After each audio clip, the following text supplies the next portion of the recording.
میں نے بہت 35 سال میں تدریس سے وابستہ رہی ہوں. یہاں آنے سے پہلے، اکیڈمی میں آنے سے پہلے میں انٹرنیشنل اسلامک یونیورسٹی میں ڈین تھی، پھر استاد تھی. میری تدریسی زندگی کا حاصل یہ ہے، اور میں اردو کے شعبے سے وابستہ تھی، کہ اب اگر پاکستان میں اور ہندوستان میں بھی وہاں زیادہ ہو چکا ہے، اردو کا مستقبل ہے تو وہ مدارس سے وابستہ ہے. واو، اچھا. کیونکہ یہ میں نے دیکھا ہے کہ جو مدارس کے طالب علم ہیں وہ اردو زبان کو بہت بہتر طریقے سے جانتے بھی ہیں، سمجھتے بھی ہیں، اور نہ صرف اردو بلکہ فارسی اور عربی سے بھی واقف ہیں، تو وہ اردو کی جڑ سے بھی واقف ہیں، اس کے منابع سے بھی واقف ہیں اردو الفاظ کے، تو ان کے ہاں زبان کا ذوق بہت بہتر ہے. واہ. اور اب میں نے یہ بھی دیکھا کہ ادب کا ذوق بھی ان کے ہاں پر، جو ہم یہ سمجھتے تھے کہ مدارس میں پڑھنے والے شاید ادب کو بہت ہی فضول چیز سمجھتے ہیں اور اس کی طرف متوجہ نہیں ہیں. میں نے دیکھا کہ مدارس کے طالب علم، میں کئی ایسی ورکشاپس اٹینڈ کر چکی ہوں. اکیڈمی میں ہمارے پاس مدارس کے وفود آئے ہیں طالب علموں کے، ان کے ساتھ میں نے گفتگو کی ہے اور میں نے ان کے ذوق اور ان کی سمجھ بوجھ کو بہت بہتر پایا ہے یونیورسٹیوں کے طالب علموں سے. اچھا، آپ نے بات کی پاکستان میں اردو کی جو زبوں حالی ہے، اور اس کا سب سے زیادہ شکار ہم خود ہیں. ہمارا جو مکتبہ فکر ہے، چونکہ وہ اپنے اسلوب نگارش میں، وہ اپنے بیان و ابلاغ میں اردو کی خاص سطح رکھتا ہے، بلکہ پورا کا پورا بیانیہ ہے جو مذہبیات کو اردو زبان میں ابلاغ کے لیے نئے طریقے کی ندرت، وہ ہم جانتے ہیں کہ یہ جو دبستان شبلی ہے اس نے پیدا کی ہے، اور غامدی صاحب، اور اس سے پہلے حمید الفراحی، مولانا اصلاحی، اور یہ ہمارے سید سلیمان ندوی، شبلی نعمانی، ان سب نے. تو ایک بڑا شکوہ جو اس وقت ہم سے ہماری قوم کرتی ہے، ہم دنیا بھر میں اردو ہی میں گفتگو کرتے ہیں، وہ یہ ہے کہ جی آپ کی زبان بڑی مشکل ہوتی ہے، ہمیں آپ کی بات سمجھ میں نہیں آتی. اب ہمارے بھی ارد گرد کے جو لوگ ہیں وہ ہمیں کہتے ہیں بھئی اپنی زبان کو تھوڑا تم پست کرو، گویا جو زبوں حالی نیچے ہے تم بھی اس کو اپنے دامن میں شامل کر کے نیچے اتر جاؤ. تو جو چیز اس وقت بڑی تکلیف دہ ہے وہ یہ کہ جو ہمارا ورثہ تھا، جو ہماری تہذیبی اساس تھی، اعلیٰ زبان اعلیٰ خیال کی پیکر ہوتی ہے. مطالبہ یہ ہو رہا ہے لوگوں کی طرف سے، عوام کی طرف سے، جمہور کی طرف سے، کہ آپ اس پستی کو جس کو ہم نے شعوری طور پر قومی سطح پہ اپنا لیا، آپ بھی اپنائیں. گویا جو علماء ہیں، جو دانشور ہیں، جن کا کام تحفظ ہے اپنے تہذیبی ورثے کا، وہ بھی اس جگہ پہ آ جائیں. تو میں یہ سمجھتا ہوں ڈاکٹر صاحب، آپ اس پہ مجھے رہنمائی دیں کہ یہ ایک دن میں نہیں ہوا. ہمارے ہاں اس وقت پاکستان میں جو آپ کو انتہا پسندی نظر آتی ہے، جو آپ کو منافرت نظر آتی ہے، یہ سب کا سب اصل میں تہذیب اور زبان سے دوری. زبان آتی ہے، نزاکت آتی ہے، تحفظ آتا ہے، احساس آتا ہے. کیا فرماتی ہیں آپ اس بارے میں؟ کیونکہ میرے دل میں بڑا درد ہے اور میں اس معاملے میں بڑا دکھی ہوں، اور مجھے لگتا ہے ہماری آخری نسل ہے اس وقت جو اردو زبان کے ساتھ اپنا دامن ہم نے جوڑا ہوا، ورنہ اس کے بعد خاتمہ ہی خاتمہ ہے. کیا سمجھتی ہیں آپ کہ اس کا نقصان کس سطح پر ہوگا؟ ہماری قوم کو، ہماری شخصیات سے ہمارا تعلق کٹ جائے گا، مذہب سے ہمارا تعلق کٹ جائے گا. گزشتہ 300 سالوں میں جو اردو زبان میں مذہب کی خدمت ہوئی ہے، کسی اور زبان میں نہیں ہوئی. تو اس زبوں حالی سے جو پاکستانی معاشرہ ہے، یہ ہندوستان کے اندر مسلمان ہیں، ان کے لیے کتنا خطرہ ہے؟ اگر اردو ختم ہوتی ہے تو پھر اس کے بعد کیا کیا چیزیں جائیں گی ان کے یہاں سے؟ 2 باتیں میں کہنا چاہتی ہوں. ایک تو یہ کہ مشکل اور آسان بالکل ریلیٹو ٹرمز ہیں.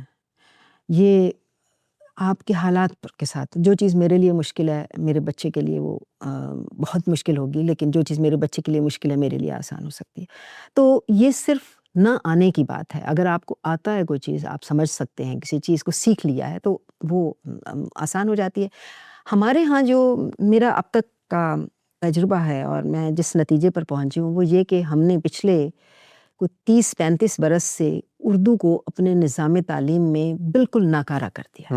ہمارا نظام تعلیم خاص طور پر اردو زبان کے حوالے سے بہت ہی ناکارہ رہا ہے. اچھا. زبان نہیں پڑھائی گئی، زبان کو بطور زبان نہیں پڑھایا گیا. اور اب دنیا اتنی آگے چلی گئی، جیسے انگریزی کی ہم مثال لیں، انگریزی کی تدریس کے لیے ایک علیحدہ ڈسپلن بن چکا ہے، teaching of English as a foreign language. اور اس میں آپ کو زبان کی تدریس کے جدید طریقے سکھائے جاتے ہیں، جس سے ہمارے بچے انگریزی کو نسبتاً بہتر سیکھ لیتے ہیں، آسانی سے سیکھ لیتے ہیں بنسبت اردو کے، کیونکہ اردو کو بطور زبان بالکل پڑھایا نہیں جا رہا. بدقسمتی ایک تو یہ ہے. اور اس سے جو نتیجہ جس کی طرف آپ نے اشارہ کیا ہے کہ آپ دکھی ہیں، وہ بالکل ہم بھی دکھی ہیں. ایک تہذیبی بحران پیدا ہوگا اور ہو رہا ہے، اور وہ تہذیبی بحران کسی ایک سمت یا کسی ایک جزء تک محدود نہیں رہے گا. وہ ہمارے پورے اجتماعی وجود کو گھن کی طرح کھا رہا ہے. ہماری شخصیت میں وقار اور استحکام پیدا نہیں ہو رہا، اور ہم بالکل بے جڑ کے پودے کی طرح ہیں جو گملے میں اگا ہوا ہے اور جس کو کہیں سے بھی کاٹا جا سکتا ہے۔ یہ بالکل درست ہے آپ نے فرمایا۔ بہت دنیا کی قومیں ہم دیکھ رہے ہیں کہ چھوٹی چھوٹی زبانیں ہیں چھوٹے چھوٹے علاقوں میں، مگر اپنی زبان میں تعلیم دیتی ہیں اور اس پر ناز بھی کرتی ہیں۔ بدقسمتی سے ہمارے ہاں جو زبانوں کی کثرت ہے، اس کو استعمال کیا گیا ہے منافرت پیدا کرنے کے لیے۔ اس منافرت کو دور کرنے کی ضرورت ہے، اور اس کے لیے میں سمجھتی ہوں اردو بولنے والوں کا زیادہ بڑا کردار ہونا چاہیے کہ وہ زبانیں جو خود کو چھوٹا سمجھتی ہیں یا دوسرے انہیں چھوٹا کہتے ہیں، انہیں اپنے ساتھ چلانے کی ضرورت ہے۔ یہ چھوٹی سی بات ہے، میں نے تجربہ یہ کیا ہے کہ آپ دوسرے کو عزت دیتے ہیں، اس کی زبان کو عزت دیتے ہیں، وہ بھی آپ کو عزت دیتا ہے۔ اور جب ہم کسی بھی طرح سے ان کی عزت میں کمی کرتے ہیں یا ان کو حقیر سمجھتے ہیں تو جواباً ایک منافرت اور ایک رد عمل پیدا ہوتا ہے۔ لیکن ایک چیز کی طرف میں ضرور اشارہ کرنا چاہوں گی۔ میں نے بہت 35 سال میں تدریس سے وابستہ رہی ہوں۔ یہاں آنے سے پہلے، اکیڈمی میں آنے سے پہلے، میں انٹرنیشنل اسلامک یونیورسٹی میں ڈین تھی، پھر استاد تھی۔ میری تدریسی زندگی کا حاصل یہ ہے، اور میں اردو کے شعبے سے وابستہ تھی، کہ اب اگر پاکستان میں اور ہندوستان میں بھی، وہاں زیادہ ہو چکا ہے، اردو کا مستقبل ہے تو وہ مدارس سے وابستہ ہے۔ واو، اچھا۔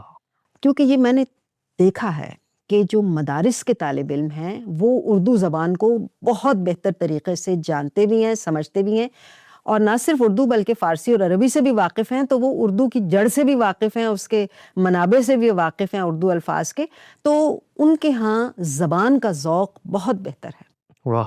اور اب میں نے یہ بھی دیکھا کہ ادب کا ذوق بھی ان کے ہاں پر، جو ہم یہ سمجھتے تھے کہ مدارس میں پڑھنے والے شاید ادب کو بہت ہی فضول چیز سمجھتے ہیں اور اس کی طرف متوجہ نہیں ہیں، میں نے دیکھا کہ مدارس کے طالب علم، میں کئی ایسی ورکشاپس اٹینڈ کر چکی ہوں۔